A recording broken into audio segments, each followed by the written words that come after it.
ಆತ್ಮೀಯ H16 news ಅರ್ಥಾತ್ ಸೀತಾರಾಮ್ ನ್ಯೂಸದ ವೀಕ್ಷಕರೇ, ನಾನು ನಿಮ್ಮವ ಎಂ ಆಯುಧ ಮಲ್ಲಪ್ಪ ಜೊತೆವರು. ತಾವು ಈಗ ಸುದ್ದಿಗಳ ಲೋಕಕ್ಕೆ ಎಂಟ್ರಿ ಹೊಡಿತಾ ಇದ್ದೀರಿ. ಈ ಸುದ್ದಿಗಳನ್ನು ಪ್ರತಿಯೊಂದು ನೋಡೋ ಜೊತೆಗೆ ನಿಮ್ಮ ಅಭಿಪ್ರಾಯಗಳನ್ನು ಹಂಚ್ತಾ ಇರಿ. ಯಾಕಂದರೆ ಈ ಸುದ್ದಿಗಳು ನಿಮಗಾಗಿ, ನಿಮ್ಮ ಬದುಕಿಗಾಗಿ, ನಿಮ್ಮ ವೈಚಾರಿಕೆಗಾಗಿ, ನಿಮ್ಮ ತಿಳುವಳಿಕೆಗಾಗಿಯೂ ನಿಮಗೂ ಗೊತ್ತು. ಜೊತೆಗೆ ನಮಗೂ ನಿಮ್ಮೊಂದಿಗೆ ಇದೊಂದು ಮಾತಾಡುವಂಥ ಜೊತೆಗೆ ಸುದ್ದಿಗಳನ್ನು ಬಿಡುವಂಥ ಕೆಲಸ. ಈ ಕೆಲಸದಲ್ಲಿ ನಾವು ನಿಮ್ಮೊಂದಿಗಿದ್ದೀವಿ ಅಂತ ಹೇಳ್ತಾ ನೋಡ್ತಾ ಇರಿ ಸುದ್ದಿಗಳನ್ನು.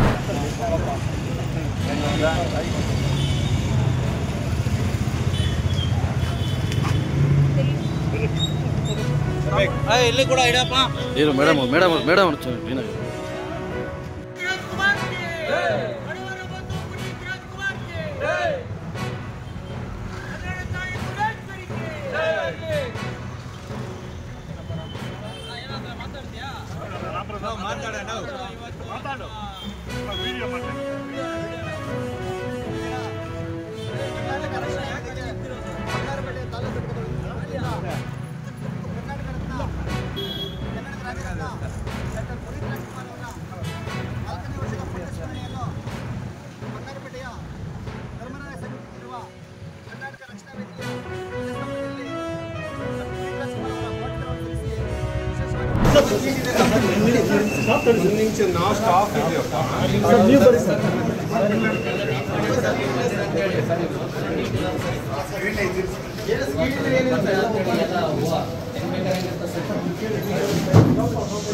ಎಷ್ಟು ಸಲ ಅಡ್ಮಿಟ್ ಆಗಿದೆ.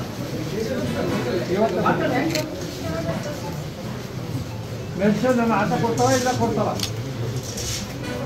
ಆಟ ಬರ್ಕೊಳಲ್ವಾ ಡಾಕ್ಟರ್? ಇದೆ DHO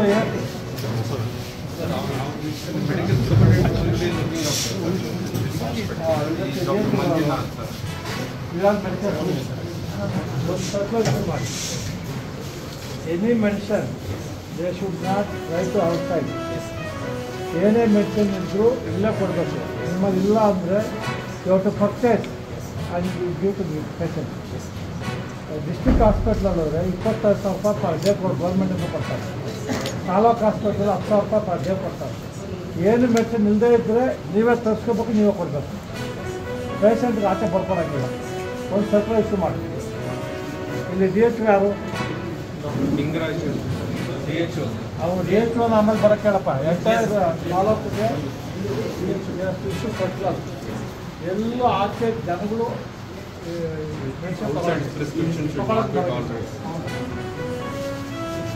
ಇದ್ಯಾಕೆ ಫುಲ್ಲ ಕೊಟ್ಟಿಲ್ಲ ಅವ್ರಿಗೆ? ಏನಾದರೂ ಇರಲಿ, ಒಂದು ಇದಿರ್ಬೇಕಲ್ಲ ನಾವು.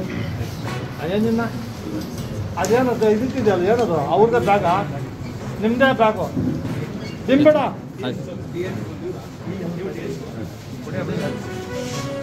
ನಿಂಬಿರ್ಬೇಕಲ್ಲ ಪೇಷಂಟ್ಗೆ ಬ್ಯಾಗ್ ಇಟ್ಕೊಂಡಲ್ಲ. ಎಲ್ಲ ತಾಲೂಕಲ್ಲಿ ಎಂಟೈರ್ ಡಿಸ್ಟ್ರಿಕ್ಟಲ್ಲಿ ಎಷ್ಟು ತಾಲೂಕಿದೆ? 11 7 ತಾಲೂಕು ಸರ್ಕಾರ ಇಶ್ಯೂ ಮಾಡಿ ಒಂದು ಕಾಪಿ ಕೊಡಿ.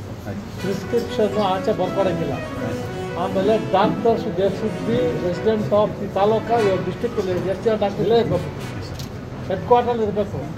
ತಾಲೂಕಲ್ಲಿ ಹೆಡ್ ಕ್ವಾರ್ಟರ್ ಇರಬೇಕು. ಸರ್ಕಾರ ಇಶ್ಯೂ ಮಾಡಿ ಕೊಡಿ ನನಗೆ ಗೊತ್ತು. ಮೆಡಿಷನ್ಸು ಆಮೇಲೆ they should be in head quarters. ಎಲ್ಲ ನಿಮ್ಮ 7, 8, 9 ತಾಲೂಕು ಇದೆಯಲ್ಲ, ಆ ವಿತಿನ್ ತಾಲೂಕು ಇರೋದು ಹೆಡ್ ಕ್ವಾರ್ಟರ್ ಇರಬೇಕು ಎಲ್ಲ ಡಾಕ್ಟರ್ಸು. ಇನ್ನೆಲ್ಲೋ ಇದ್ದು ಇನ್ನೆಲ್ಲದ್ದು ಬರೋಕ್ಕೆ ಬರೋದು. ಸರ್ಕಾರ ಇಶ್ಯೂ ಮಾಡಿ. ದಿಮ್ಕೊಡಿ, ಆಮೇಲೆ ಒಂದು ದಿಮ್ಕೊಡಿ ಫಸ್ಟು.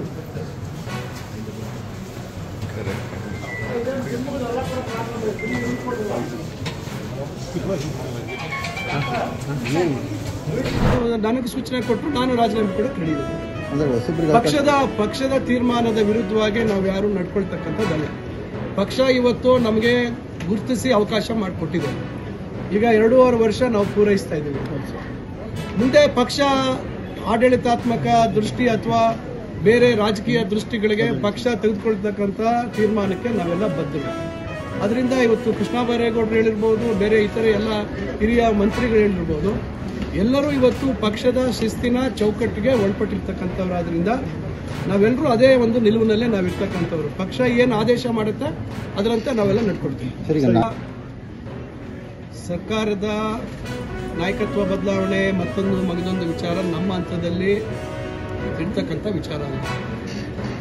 ಪಕ್ಷದ ವರಿಷ್ಠರು ಏನು ತೀರ್ಮಾನ ತೆಗೆದುಕೊಳ್ತಾರೆ ಪಕ್ಷದ ಹಿತದೃಷ್ಟಿಯಿಂದ ಅದನ್ನ ನಾವು ಸ್ವೀಕರಿಸತಕ್ಕಂಥದ್ದು. ಅದರಿಂದ ಏನಾದರೂ ಇಲ್ಲಿ ಅಂತರ್ಜಲ ವೃದ್ಧಿ ಆಗಿದೆ ಅಂದ್ರೆ ಮಾನ್ಯ ಸಿದ್ದರಾಮಯ್ಯ ಸಾಹೇಬರ ಹಿಂದಿನ ಅವಧಿಯಲ್ಲಿ ಕೆಸಿ ವ್ಯಾಲಿಯ ಮತ್ತು HN ವ್ಯಾಲಿ 2 ಜಿಲ್ಲೆಗಳು, ಕೋಲಾರ ಮತ್ತು ಚಿಕ್ಕಬಳ್ಳಾಪುರ ಜಿಲ್ಲೆಗಳಿಗೆ ಅವರು ತೆಗೆದುಕೊಂಡಂತ ದೃಢವಾದಂತ ತೀರ್ಮಾನ, ಸಂಸ್ಕರಣೆ ಮಾಡಿರ್ತಕ್ಕಂಥ ನೀರನ್ನ ಕೆರೆಗಳಿಗೆ ತುಂಬಿಸ್ತಕ್ಕಂಥ ಒಂದು ತೀರ್ಮಾನ ಇವತ್ತು ಬಹಳಷ್ಟು ನಮ್ಮ ಈ 2 ಜಿಲ್ಲೆಗಳ ಭಾಗಗಳಲ್ಲಿ ಅಂತರ್ಜಲ ವೃದ್ಧಿ ಆಗ್ತಕ್ಕಂಥ ಒಂದು ಕೆಲಸ ಆಗಿದೆ.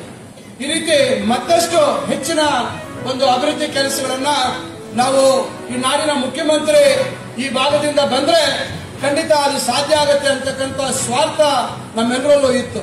ಆದ್ರೆ ಸ್ವಾರ್ಥ ಅಂದ್ರೆ ವೈಯಕ್ತಿಕ ಸ್ವಾರ್ಥ ಅಲ್ಲ. ಇವತ್ತು ನಮ್ಮ ಬಯಲುಸೀಮೆಯಲ್ಲಿ ಬೆಂಗಳೂರಿಗೆ ಸಮೀಪ ಇದ್ದಂತ ಇದು ಕೂಡ ಯಾವುದೇ ರೀತಿ ನಮಗೆ ಸೌಲಭ್ಯ ಇಲ್ಲ.